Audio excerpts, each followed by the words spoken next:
Hey everybody, welcome to a Sunday, December 12th sports algorithm update. What have we got on the slate today? We have NFL, we have college basketball, we have NBA, and we have hockey, which hasn't even started yet. Let's talk about football real quick. So for everyone who keeps asking, where am I? Right now I'm in Laguna Beach, California. I travel around the country a lot. For many reasons, but mostly because I enjoy it, and I have a host of friends all over the country that apparently like to have me around. So I often do that, and I'm always on the road and going to different games in different cities and doing a bunch of things. In California, however, I haven't figured out how to bet legally, so I don't bet legally. So a lot of these algorithms I just do for you guys, and I send them out. And I was thinking about how to make it a positive experience for everybody, because I can't stand complaining and whining to people about money and trying to get paid. I don't care about money at all. That's actually a problem I have. So I just want everyone to have everything. However, when everyone demands everything, and I've got like 4 kids running around and screaming at me at like 7 in the morning, and on the West Coast, you're 3 hours behind, and everyone wants me to update everything. I'm like, well, you guys aren't paying me. Most of you aren't paying me. So I'm just like, well, forget it. Like, there are cool people and there are not cool people. Like, there are cool people like Woodale and Christopher and Steve and RJ. You guys are cool. You guys compensate me when you can. You understand how this works, and I like it. Then there are people that don't, like Sean, like David. You're people that I send you the file, you say you're going to send me money, and you don't. And so then you guys end up being a reason why I get frustrated with this process.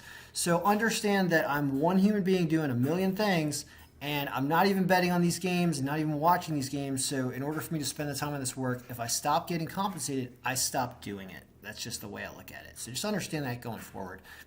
Because you're going to see me do a lot of payroll videos over the next month, and there's hardly going to be any sports, even though I know everyone would like to see something every day. So speaking of seeing something every day, let's talk about today.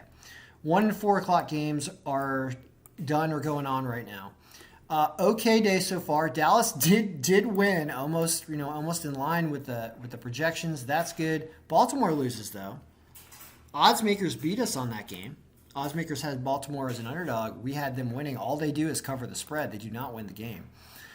Chargers are winning. This game's going on right now. Chiefs crushed the Raiders. Panthers lost, but this was a bad team versus bad team role, so I hope you stayed away from that. Saints also I consider to be a bad team versus bad team rule, but they do win against the Jets. Tennessee wins in a low-scoring game. Look at that. We hit their point projections exactly. Jacksonville puts up nothing. If you took the under in this game, which I mentioned in the video, you definitely had a good time. So that's good. Denver is beating Detroit right now heavily. San Francisco is beating Cincinnati right now. What's the score of that game? Sorry, I'll look at that on my phone here. They're winning 17-6 right now, is what San Francisco is doing. So that is starting to be a correct algorithm pick as well. Let's go back and look at that now. Yep, that would move us to 8-3. And Buffalo's getting crushed by Tampa Bay, but it was way down on this list. And Houston doesn't do anything. Remember, never listen to me if you watched the video yesterday. I'm like, I'm going to go drive to Las Vegas and bet Houston. No, I did not drive to Las Vegas. And no, I did not bet Houston. Thank God. All right, so there you have that. Football looking okay. The later games in a Monday game, we like the Packers. The Steelers actually lost, so that game lost. But Sunday and Monday late games. We like this is a very close game though. Arizona and the Rams. It's really a pick 'em game there. All right. So that's your football update. Let's migrate over to college basketball. So I want to talk a little bit about yesterday's college basketball as well. But today we're already 12-6. There are some games going on, and the most important thing to look at is always, what do the home teams say? Look at that, 7-0. Terrible lines. But that parlay on the money line just keeps hitting. It just keeps winning. I mean, let's take a look at yesterday. This is why I want to talk about yesterday. Look at the number of wins in a row top down. I mean, it wasn't a great day yesterday because after these 29 wins in a row up top, we did have some losing down here. And it was heavily with some home teams as well. It wasn't just away teams, even though the away teams had a terrible day. At 21 and 23, but the ones at the top win, which means the algorithm is working properly. So if you did, home teams at the top, you could have parlayed the top 18, that is, home teams.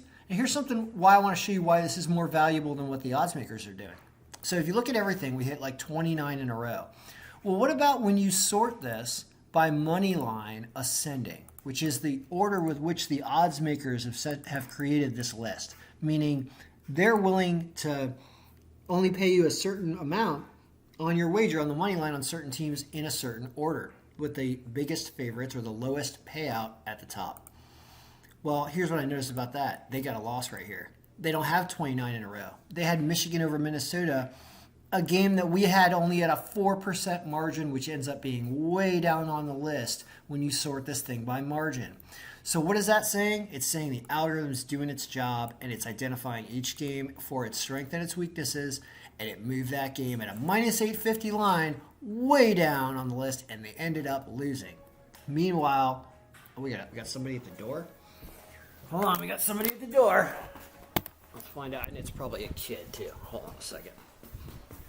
I don't stop videos, I just continue to talk. Let's see who's here. Hey, what's going on? Hi. They're Sorry, not home yet. Okay. Be home like an hour. Okay. All right, cool. All right. It was kids, just like I thought. All right, so then I'm staying with family friends that have 4 kids, all under 10, and it's obviously mayhem. But I beat them here to the house today, which is why I have 5 minutes to do a video. All right, so let's see here. Anyway, so the point is that algorithm did a good job yesterday. Those teams up top, especially the home teams, continue to win, and I call that a victory when I'm thinking about how this algorithm is programmed and what it's supposed to do. Even if not every game wins, and if our underdogs yesterday had a terrible day, only that one won that Stephen F. Austin game. This is the only one that wins, and if you watched the video yesterday, I talked about the bad strength of schedule differentiators for these teams up here, so I knew they were weaker, but Texas A&M does not win either. So anyway, all right, that's college basketball. Let's go over to NBA. One game completed already today, Milwaukee. I noticed when I was actually talking to one of the kids at the house this morning, I said, he was asking, he goes, which is the best pick on here? And I said, actually the team with the strongest power percentage should be looked at as well, not only the margin, but the team with the strongest power percentage on this list at 82% is the Milwaukee Bucks, and they've already won today. And it's just one of those things that you should also look at in addition to the margin. Here you've got a situation where San Antonio is super healthy against the Pelicans at minus 132. Their strength is okay. It's just kind of things to look at there when you're going through the list. But most of the games are tonight, so that is what the list looks like right now. And it would say that the only underdog we have is the Timberwolves at almost no underdog at all. So it's almost like we're kind of in line with the odds makers. We just think that the San Antonio game is a little bit higher on the list than the odds makers do.